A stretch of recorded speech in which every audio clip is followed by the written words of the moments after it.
So this one's called Things to be Scared of. And I think the first thing to be scared of is the prescriptive media brief.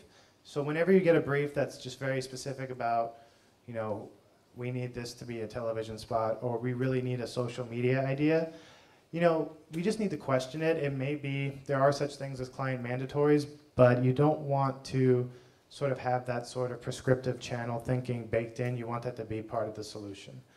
Another thing to watch out for is kind of the prescriptive budget. In this case, I kind of push people more and more at agencies to challenge the division between media budgets and production budgets, because things are kind of getting really blurry. So I think you just want to talk of kind of the idea budget, like how much money does it take to make this idea work? And sometimes you make it work by putting all of your money in production and counting on pass along. Other times you realize that you don't have to overproduce this piece of content, and that money's much better suited to getting it out there. I think another thing to watch out for is matching luggage, so requests for everything to have a similar look and feel. That's not necessarily a bad thing, I just don't think that gets you to true integration. What it results in is just things that aren't really additive, they're just kind of 1 + 1 = 2, but I really think you want something like 1 + 1 = 3, 4, or 5. Facebook-itis is just something that we see happening a lot, where the gut instinct is just to create a Facebook app or some sort of Facebook idea. Nothing wrong with it. I just think the way to challenge yourselves is, if you have a Facebook idea, think if it can work anywhere else, and if it can, then it's not a good idea for Facebook, so start over. The other thing that we see a lot of is appendicitis, and that's just the need to create an app for everything. I think there are a lot of good uses for apps, things that have sort of recurring lifetime value or are useful over a long period of time, tend to make great apps.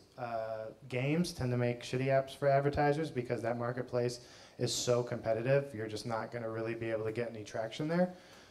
So again, that's just a case of not necessarily bad, just be careful when you're entering that space. If you really have something truly useful, I think it's good to describe the idea to a friend who doesn't work in advertising and see what they think. My friends usually tell me when something's stupid. And then this sort of idea of either dead ends or false starts. And I think that's just making sure that you allow for as much engagement as your consumers and fans and audience wants. So if they want to go deeper, you should really try and make it so they can go deeper. But you also don't want to send them down a rabbit hole and actually have nothing interesting there for them to play with and take and make their own. There's one more thing to be scared of, which is this slide, which is the 7 core concepts of transmedia storytelling. The source is Revenge of the Origami Unicorn, which I think is a great title.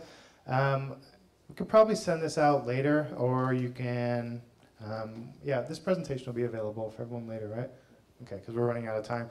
There's a lot of cool stuff here, like how an idea is spreadable versus drillable. So how easy is it to share with people that aren't as avid fans, versus how drillable, how deep is the idea. So I think things like Lord of the Rings are extremely drillable.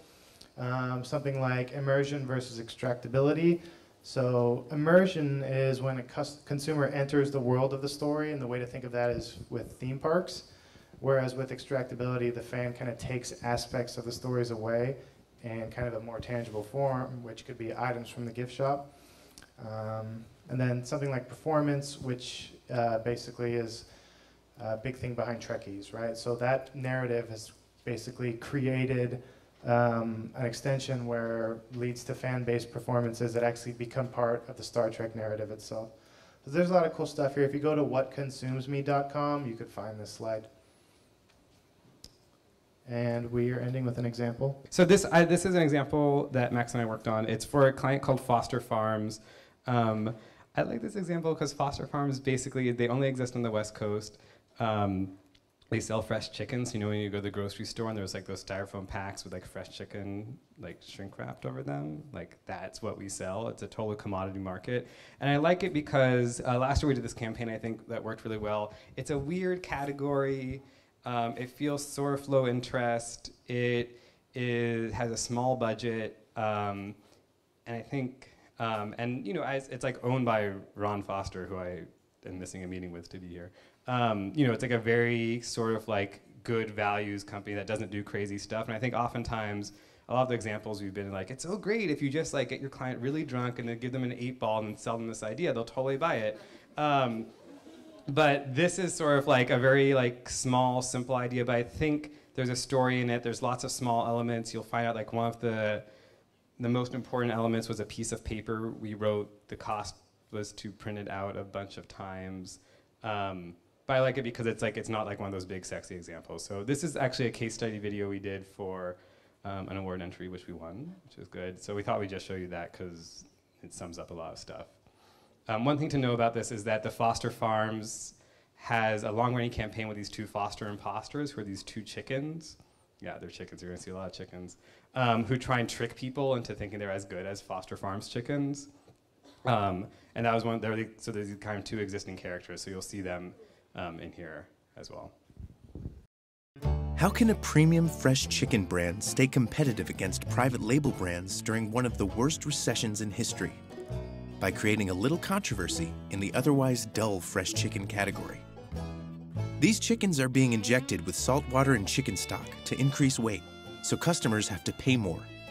Companies can hide this under the guise of natural. Until a few months ago, few people knew about this deceitful practice. That is, until we gave it a name. Plumping. It's a fake word we created for Foster Farms to describe the all-too-real profiteering practice by other brands who plump their chickens. We wanted to let everyone know about plumping, so we started with the familiar-faced imposters and a very shady surgeon. I don't know, Doc. I feel all bloaty. That's because I plumped you. I plumped you good. I injected you with salt water. So not only do you look plumper, you also weigh more. So people have to pay more. A lot of chickens have it done. Are Foster Farms chickens plumped with salt water? Yeah, Doc, because we want to look naturally plump. Hey, Marcy, do these chickens look naturally plump? Yes, very natural. Although we could go plumper. Say no to plumping. Foster Farms. Always natural, always fresh. So, you don't think we overdid it, right? No, now that we're this plump, people are gonna love us. Check this out. Howdy, ma'am. How'd you like some fresh Foster Farms plumpy chicken? You're not a Foster Farms chicken. You're all plumped up with salt water. So you weigh more and I pay more. Who wouldn't want to pay more for this? Uh-oh. Can I talk to you? Yeah, what do you need, buddy? Wow, you sprung a leak! He's a plumper! He's a plumper! Ah! Cork it! Say no to plumping. Foster Farms. Always natural, always fresh. But could the imposter's message get even plumper? Little help! Little help! Definitely. All summer, imposter blimps appeared at state fairs up and down the West Coast. These plumped-up beacons attracted people to information booths below, where visitors enlisted themselves for the cause. Tens of thousands signed a petition asking the USDA to stop labeling plump chickens as natural. We also needed to give people a way to learn more back at home. Meet Betsy and Martha of SayNoToPlumping.com. Are you okay, Martha? You look a little lost in your thoughts. Oh, it's just, I've been thinking about having some plumping done. Plumping? What's that? You know, it's when they inject you with salt water. Martha, that's horrible. Why would you want to do something like that? Visitors to the website watched the ladies gossip and learned all the facts about plumping. They also used helpful tools like the Plumpinator calculator to figure out how much they were getting plumped over. Hundreds of thousands listened to Martha and Betsy's message, while tens of thousands joined the Say No to Plumping movement on Facebook. As the plumping pandemonium gained momentum, we reminded people to say no to plumping, which meant saying yes to Foster Farms, in the grocery store with environmentally conscious tote bags, in-store shopping carts, and to seal the deal, stickers on the product itself. In the end, Say No to Plumping went beyond an advertising campaign. It became a movement. News outlets big and small covered the practice of plumping.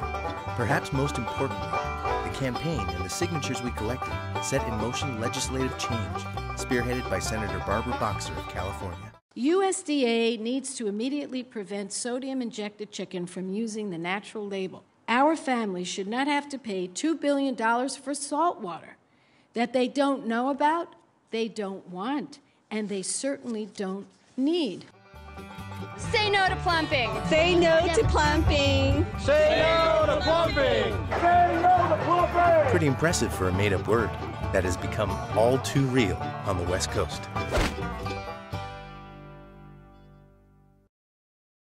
So that's a little campaign we did for not too much money. I think what's interesting to me there is like the traditional story would have stopped with those commercials where you have like our characters are these chickens and these like shady surgeon or like these moms who try and defend against them. And that would have been like very kind of traditional, but we started to expand things. So we expanded our character set. Who are our characters? We included people in it, right? We said this is actually harming you. We included the government in it, right? So then it became the conflict became much less like a chicken versus mom sort of conflict and much more an us versus society conflict where it's like, oh, we have been tricked by evil corporations. This was also around the time of the mortgage crisis. So that idea that big corporations were trying to make money off of you was kind of already a cultural story.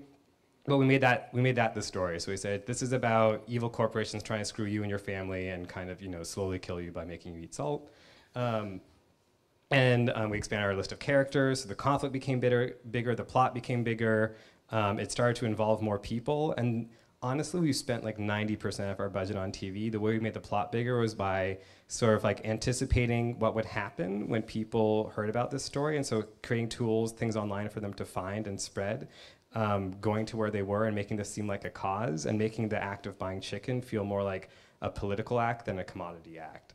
And eventually we were changing the law. We collected about 24,000 signatures, and Barbara Boxer is working with the USDA to change the way fresh chicken's labeled in our state, which will probably happen across the world. But I think it was just a simple mind shift on the agency side from thinking about like, what's the conflict we're working with, who's involved?